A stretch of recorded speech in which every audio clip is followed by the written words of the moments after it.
दोस्तों, आज की इस वीडियो में हम जिस व्यक्ति के बारे में बात करने वाले हैं उन्हें इंडियन स्टॉक मार्केट के बिग बुल यानी कि राकेश झुनझुनवाला भी अपना गुरु मानते हैं। हाँ दोस्तों, आज हम इंडिया के एक बहुत सक्सेसफुल और रेस्पेक्टेड स्टॉक मार्केट इन्वेस्टर और डीमार्ट के फाउंडर मिस्टर राधाकिशन दमानी के बारे में बात करने वाले हैं। मिस्टर दमानी का जन्म जनवरी 1954 को मुंबई में हुआ। वो मुंबई में ही पले बड़े। उनके पिताजी दलाल स्ट्रीट पर एक स्टॉक ब्रोकर थे।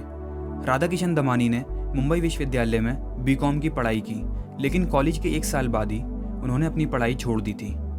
स्टॉक मार्केट में इन्वेस्टिंग से पहले राधाकिशन दमानी एक बॉल बियरिंग का बिजनेस करते थे, लेकिन उनके पिता के देहांत के बाद उन्होंने बॉल बियरिंग का बिजनेस छोड़ दिया था और अपने पिता की तरह एक स्टॉक ब्रोकर बन गए थे। आर.के. दमानी एक बहुत अच्छे और फ्लेक्सिबल ट्रेडर हैं। शुरुआती दिनों में उन्होंने ट्रेडिंग करके ही प्रॉफिट कमाया। 90s में जब हर्षद मेहता स्टॉक मार्केट को मैनिपुलेट कर रहा था, तब आर.के. दमानी ने शॉर्ट सेलिंग करके प्रॉफिट कमाया। जिन लोगों को नहीं पता है कि शॉर्ट सेलिंग क्या होती है, उसके बारे में हम नेक्स्ट वीडियो में डिटेल में समझेंगे। उस वक्त हर्षद मेहता बैंक्स के पैसों का इस्तेमाल स्टॉक मार्केट को मैनिपुलेट करने में कर रहा था। हर्षद मेहता ने कुछ स्टॉक्स में हैविली खरीदारी करके उन स्टॉक्स को बहुत ऊंचे प्राइस लेवल्स पर पहुंचा दिया था। फॉर एग्जाम्पल, हर्षद मेहता ने ACC का स्टॉक कुछ ही दिनों में 200 रुपीज़ से सीधा 9000 पर पहुंचा दिया था। उन स्टॉक्स के फंडामेंटल्स उन स्टॉक्स के बढ़ते प्राइस को बिल्कुल भी जस्टिफाई नहीं कर रहे थे। उन स्टॉक्स को इतनी ह्यूज प्राइस लेवल्स पर ट्रेड करते देख मिस्टर दमानी हैरान रह गए। उनको अच्छे से पता था कि हर्षद मेहता इन स्टॉक्स को मैनिपुलेट कर रहा है और इतनी हाई वैल्यूएशंस पर ये स्टॉक्स ज़्यादा टाइम तक टिक नहीं पाएंगे और जब हर्षद के फंड्स ख़त्म हो जाएंगे ये स्टॉक्स गिर जाएंगे। इसलिए मिस्टर दमानी ने उन स्टॉक्स को शॉर्ट सेल करना शुरू कर दिया और जब हर्षद मेहता स्कैम एक्सपोज हुआ, वो सारे स्टॉक्स बहुत बुरी तरह से गिरे और मिस्टर दमानी को बहुत अच्छा प्रॉफिट हुआ। हर्षद मेहता स्कैम एक्सपोज होने के बाद मिस्टर राधाकिशन दमानी ने वैल्यू इन्वेस्टिंग का रास्ता अपना लिया था। चंद्रकांत संपत, जो कि एक वैल्यू इन्वेस्टर हैं जिन्होंने वैल्यू इन्वेस्टिंग से सक्सेस हासिल की है, इनसे इंस्पायर होकर के मिस्टर दमानी ने भी वैल्यू इन्वेस्टिंग को फॉलो किया और लॉन्ग टर्म इन्वेस्टिंग पर ज़्यादा ध्यान दिया। मिस्टर दमानी ने अपना ज़्यादातर प्रॉफिट लॉन्ग टर्म इन्वेस्टमेंट से कमाया है।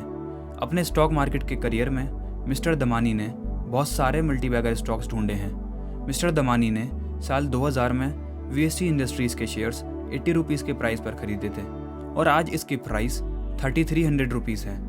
कुछ साल पहले मिस्टर दमानी ने अपने एक फ्रेंड को सुंदरम फाइनेंस के शेयर्स खरीदने का सजेशन दिया था। तब उसके शेयर का प्राइस 270 रुपये था और आज उसका शेयर प्राइस 1600 रुपीज़ के करीब है। जब HDFC बैंक की मार्केट कैपिटलाइजेशन सिर्फ 400 करोड़ रुपए थी, तब मिस्टर दमानी HDFC बैंक के बहुत सारे शेयर्स खरीद रहे थे। बहुत लोग उन्हें बेवकूफ़ समझ रहे थे क्योंकि उस वक्त बहुत सारे बैंकिंग स्टॉक्स चीप वैल्यूएशंस पर मिल रहे थे, लेकिन मिस्टर दमानी कहते थे कि HDFC बैंक आने वाले टाइम का उगता हुआ सूरज है और रिजल्ट आप लोगों के सामने ही है। इसके अलावा और बहुत से मल्टीबैगर स्टॉक्स से मिस्टर दमानी ने अच्छा प्रॉफिट कमाया है, जैसे कि गति, blue dart, Gillette, India cement, etcetera etcetera. Radhakishan Damani को कंज्यूमर रिटेल बिजनेस में बहुत दिलचस्पी थी, इसलिए उन्होंने नवी मुंबई में कोऑपरेटिव स्टोर चेन अपना बाज़ार की फ्रेंचाइजी ली थी, लेकिन उन्हें अपना बाज़ार का बिजनेस मॉडल बिल्कुल भी पसंद नहीं आया। मिस्टर दमानी 2001 से 2004 तक मार्केट से एकदम गायब थे। साल 2002 में उन्होंने डीमार्ट की स्थापना की।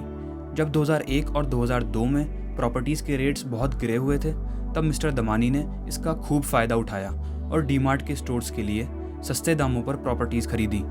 डीमार्ट का कोई भी स्टोर मॉल में नहीं है। डीमार्ट की सारी प्रॉपर्टीज़ अपनी खुद की हैं, जिससे उनकी कॉस्ट कम हो जाती है और जिससे वो कस्टमर्स को और ज़्यादा डिस्काउंट दे पाते हैं। मिस्टर राधाकिशन दमानी ने एक्सपेंशन के बजाय प्रॉफिटेबिलिटी पर ज़्यादा ध्यान दिया।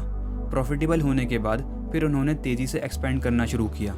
डीमार्ट के शुरुआत के 8 सालों में यानी 2010 तक सिर्फ 25 स्टोर थे, लेकिन फिर उन्होंने रैपिड एक्सपेंशन किया और आज डीमार्ट के लगभग 214 स्टोर्स पूरे इंडिया में मौजूद हैं।